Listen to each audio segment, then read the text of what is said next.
Alright, today we got a 1989 Dodge W250 Power Ram, and we're removing the front hub on the left side from the steering knuckle. We've already disassembled the rotor and removed all the wheel bearings for this video. So what we've got is we've got all the bolts loose that hold the hub onto the knuckle. We've reattached the two nuts for holding the wheel bearings in place.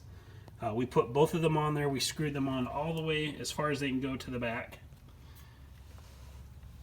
We've got a 3-jaw wheel bearing puller that we picked up at Harbor Freight or any of your tool supply houses, whatever one you want to use.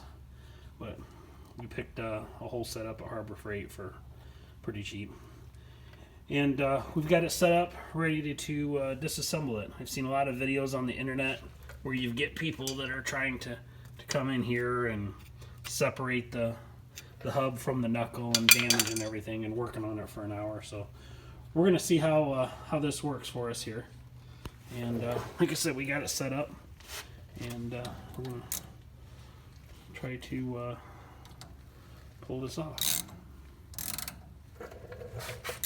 This has been on there, as far as I know, original from 1989. It's never been removed.